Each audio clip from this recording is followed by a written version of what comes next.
Queria falar um pouco hoje sobre Josué, mas vamos primeiro pensar um pouco no contexto. Queria trazer um pouco a vida de Moisés, porque Josué foi alguém que caminhou com Moisés e ele estava ali junto com Moisés o tempo inteiro.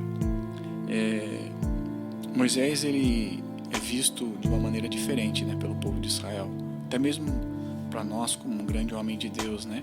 Ele que libertou o povo do Egito. Ele que teve encontro com Deus no Monte Sinai, que trouxe as tábuas da lei, que teve a revelação da tenda. Então ele representa muito para o povo de Israel. Agora, você imagina Josué que caminhou com ele todo esse tempo. Josué confiava nele completamente, tinha acesso a tudo. Ele que foi, Moisés que foi educado pelos egípcios, a mais alta educação daquela época, né? Com Faraó, toda aquela coisa. Então Moisés ele era uma pessoa diferenciada. E aí de repente Deus fala com Josué. Moisés ele não conseguiu levar o povo até a terra prometida. Ele foi recolhido por Deus. Ele viu a terra, mas não entrou nela. E Deus chega e fala para para Josué no capítulo 1: e sucedeu depois da morte de Moisés, servo do Senhor, que o Senhor falou a Josué, filho de Num, servo de Moisés, dizendo: Moisés, meu servo, é morto. Levanta-te, pois, agora, passa este Jordão, tu e todo este povo, a terra que eu dou aos filhos de Israel. Todo lugar que pisar a planta do vosso pé, vô-lo tenho dado, como eu disse a Moisés. Desde o deserto do Líbano até o grande rio Eufrates, toda a terra dos heteus e até o grande mar, para o poente do sol, será o vosso. Ninguém te poderá resistir todos os dias da sua vida. Como fui com Moisés, assim serei contigo. Não te deixarei, nem te desampararei. Esforça-te e tem bom ânimo, porque tu farás a este povo herdar a terra que jurei aos seus pais que lhe daria. Então somente esforça-te e tem muito bom ânimo, para teres o cuidado de fazer conforme toda a lei que meu servo Moisés te ordenou. Dela não te desvies, nem para a direita nem para a esquerda, para que prudentemente te conduzas por onde quer que andares. Não se aparte da tua boca o livro desta lei. Antes, medita nele dia e noite, para que tenhas cuidado de fazer conforme tudo quanto nele está escrito, porque então farás prosperar o teu caminho e será bem-sucedido em tudo. Então, imagina o impacto disso, de Deus falando isso para Josué, falando assim: olha, todo esse Moisés que eu acabei de explicar, todo esse Moisés que Deus cita várias vezes, falando que vai estar com Josué, como teve com Moisés e tudo mais, Deus fala para ele o seguinte: agora Moisés está morto, agora é com você. Não existe mais Moisés, é você que vai conduzir o povo. Eu estarei contigo, mas você precisa se esforçar e ter bom ânimo. Eu gosto dessa versão que fala sobre se esforçar para poder conduzir o povo e meditar na minha palavra e não desviar da minha palavra. E uma coisa interessante nessa história que eu queria trazer a reflexão, e é uma coisa que para mim também sempre tenho pensado nisso, lutado com isso, é essa divergência, entre aspas, né, entre talento e esforço. Digamos que Moisés, tudo bem, ele não tinha talento, teve algumas desculpas, né, falando que era gago e tudo mais, mas aqui trazendo ele como uma representação de todo o talento, de tudo aquilo que ele tinha recebido de Deus. Ele era, querendo ou não, o cara da época, né? Ele era o cara do momento, ele era aquele que falava com Deus, ele era aquele que trazia a revelação de Deus para todo o povo. E de repente Deus chega para Josué e fala assim: ó, ele está morto, agora é contigo, vai e se esforça. Nós vivemos hoje numa cultura em que, pela quantia de informação, nós conseguimos acompanhar e ver pessoas extremamente talentosas, pessoas incríveis, e o talento não é um problema. O talento foi Deus que colocou sobre as nossas vidas. Deus nos fez talentosos para glorificar o nome dele, com um propósito específico. Porém, não é todo mundo que tem o mesmo talento e é tão talentoso quanto o outro. Existem pessoas com mais talentos e outras menos talentosas do que nós. Então, nessa cultura que a gente se compara com todos, a gente acaba olhando para essas pessoas super talentosas e a gente acaba menosprezando aquilo que Deus depositou em nossas vidas. Talvez nós pensamos: eu nunca vou cantar como uma pessoa tal. mas você pode cantar com aquilo que Deus te deu. Eu nunca vou tocar com uma pessoa tal, eu nunca vou pregar com uma pessoa tal, eu nunca vou ser um professor com uma pessoa tal, eu nunca vou ser um atleta com uma pessoa tal, enfim. Nós olhamos nessa lente do talento, e a lente do talento, ela faz com que a gente se compare com o outro e nos joga para baixo. O inimigo usa isso para tentar esconder aquilo que Deus colocou para nós. Porque diferente do talento, o esforço, ele depende da gente. O esforço depende de mim, depende de você. Você não precisa ter talento, você precisa ir fazer.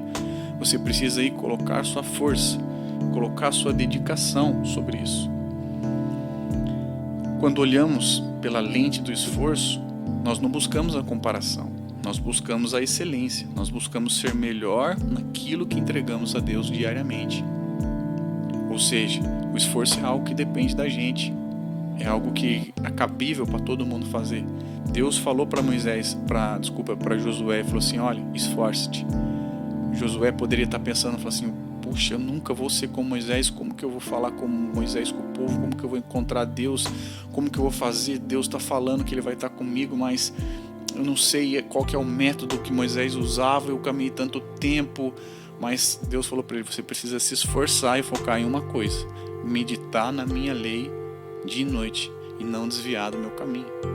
Então isso que Deus pede para Josué é algo que Ele pede para mim e para você todos os dias das nossas vidas. Se esforçarmos para meditar na palavra dEle dia e noite e para obedecermos os mandamentos dEle.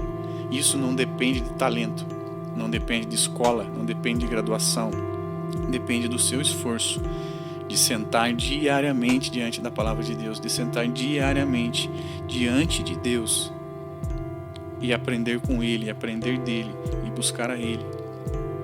Não tem nenhum problema em alguém ser talentoso. Afinal, como eu disse, o talento é um dom de Deus. E também não tem nenhum problema de alguém ser mais talentoso que você e eu. Afinal, foi dessa maneira que Deus fez, como eu já disse. Agora, a falta de talento na nossa vida, na minha vida, na sua vida, não pode ser uma desculpa para a nossa falta de esforço. Não pode ser uma desculpa para a nossa falta de dedicação. Porque é o seguinte, quando nós começamos a focar muito no talento, começamos a olhar muito pessoas talentosas e tudo mais, nós começamos a olhar muito para o exterior e muito para as circunstâncias. E aí isso o inimigo usa contra a gente para nos derrubar antes mesmo da gente começar as nossas lutas, antes mesmo de começar a nossa guerra. A gente olha e fala: puxa, eu nunca vou ser como aquele cara, nunca vou conseguir, e aí você nem começa, até porque o seu propósito, o meu propósito não é ser igual a ele, é ser você. Essa outra pessoa talentosa que nós admiramos e até certo ponto nos espelhamos, é para que nós possamos desenvolver através do nosso esforço quem nós somos, quem Deus criou eu e você para ser, não para ser outra pessoa. Deus não queria que Josué fosse Moisés, até porque Josué se chamava Josué, já começa que o nome é diferente. Então eu e você precisamos ser eu e você. Você não precisa ser eu não preciso ser você. E isso nós conseguimos fazer com esforço. O esforço, ele nos conduz a tudo isso. Agora, para se esforçar, tudo que precisamos, nós já temos dentro de nós. Que é a consciência de entender de só o fato de eu e você estar vivo hoje. E que já possamos, isso aí já é uma maneira, já seria o suficiente para a gente poder nos esforçar. Mas além disso, o esforço vem da gente olhar para quem nós somos, olhar para dentro de nós. E entendermos que assim, eu posso ser essa pessoa hoje, mas eu posso me esforçar para me tornar uma outra pessoa amanhã. Eu posso começar o dia hoje de uma maneira e me esforçar para terminar o dia de outra maneira.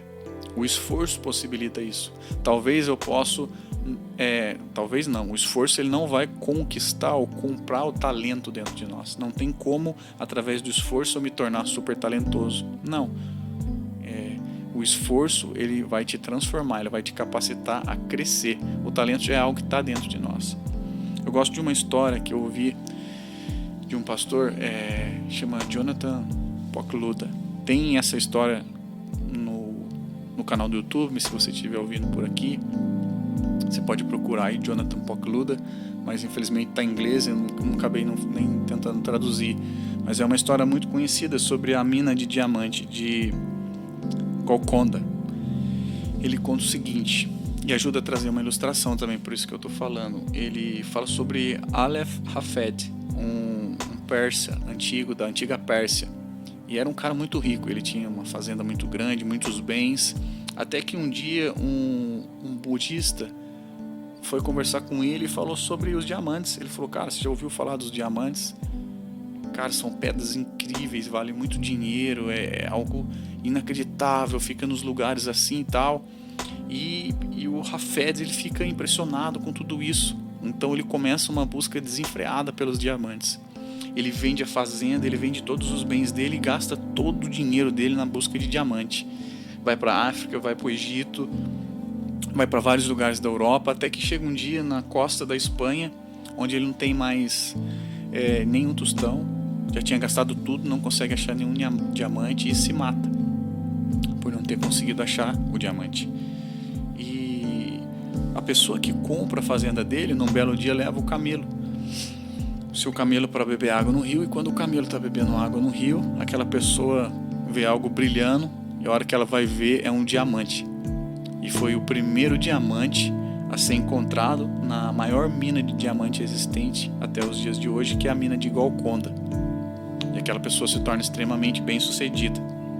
E um dos pontos da história, que nós podemos aprender muitas coisas com essa história, é que o Hafed, esse rapaz que vendeu tudo o que tinha para sair na busca do diamante, ele provavelmente negligenciou aquilo que já estava dentro, aquilo que já era dele. Ele saiu tão obstinado para conseguir alcançar esse diamante, aquilo que era novidade, que ele esqueceu de olhar para dentro. E às vezes nós fazemos isso, às vezes eu e você, quantas vezes eu já não fiz isso? Eu via outras pessoas e eu falava assim, Deus, eu não sou nem um pouco bom quanto eles nisso, eu não sou nem um pouco bom com eles nisso, mas sempre que eu fazia isso, eu falava para Deus, falando assim, o jeito que o Senhor me fez é uma droga, eu não aceito isso, eu queria ser aquela outra pessoa, e não é isso, sabe, assim como o diamante estava dentro da própria fazenda que era daquele cara, aquilo que Deus colocou para as nossas vidas, o propósito de Deus está dentro de nós. A gente não precisa olhar para o outro para querer aquilo que é do outro. A gente precisa celebrar aquilo que é do outro, amar o outro, mas olhar e se esforçar pelo aquilo que é nosso, que está aqui dentro. Então eu queria te encorajar a lutar pelo aquilo que está dentro de você, quem você é em Deus. Assim como Josué, busque se esforçar naquilo que Deus falou, primeiramente, que é meditar na palavra dele de noite, buscá-lo incansavelmente, obedecer os mandamentos dele, porque quando fizer isso, eu e você vamos encontrarmos quem nós somos de verdade. Encontramos quem nós somos de verdade, nós vamos encontrar contentamento em nós. Então, que essa palavra possa abençoar o seu dia, possa te encorajar a olhar mais para você, a olhar para Deus e entender que Deus não errou quando Ele fez eu e você. Deus não errou de fazer eu e você na estatura que nós somos, na cor da pele que nós somos, na região que nós moramos, na cidade. Deus não errou. Deus é perfeito em tudo que faz. E nós precisamos ser gratos a isso e aceitar isso, viver isso. Que nós possamos romper com essa cultura. Essa é a minha oração hoje por você e por mim, que eu e você possamos romper com essa cultura da comparação, com essa cultura de que eu preciso ser o outro, ser tão bom quanto o outro, ser melhor que o outro, de que tudo é competição, para que a gente possa olhar para nós, para dentro de nós e encontrar quem Deus criou nós para sermos e ser essa pessoa. A pessoa mais bem-sucedida que nós possamos ser não é a mais rica, a mais influente, não. É sermos quem Deus nos chamou para ser. É estarmos diante dele no grande dia e ele fala assim, parabéns, filho. Você foi aquilo que eu fiz para você fazer.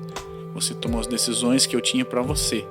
Mesmo sabendo que talvez não seria tanto quanto do outro. Mesmo sabendo que não seria tão bom quanto o outro. Tão rico quanto o outro. Tão pobre quanto o outro. Enfim, seja o que for. Você foi aquilo que eu tive para você. Então, que Deus te abençoe. Lembrando que se você gostou deste podcast, se isso gostou não, se isso abençoou a sua vida, e se você entende que isso pode abençoar a vida de uma outra pessoa, que você possa divulgar isso para essa outra pessoa, para que ela também seja abençoada. Eu agradeço do fundo do meu coração a possibilidade de você ter ficado até o fim nesse podcast, que foi um pouco mais extenso. lembrando que é uma vitamina para o seu dia, que isso não substitua a sua vida com Deus, isso não substitua o seu devocional, que isso não substitua a sua frequência nas reuniões da sua igreja local, dentro das suas possibilidades, que isso não substitua o seu discipulado com o seu líder, que isso não substitua a mensagem que você recebe na sua comunidade local, que isso não seja algo para você confrontar e causar divisões aonde você estiver, mas que isso seja um ânimo para te impulsionar para a terra prometida, um ânimo para te impulsionar para viver os propósitos de Deus para a sua vida, uma faísca para aumentar o fogo de Deus dentro de você. Que Deus abençoe. Obrigado.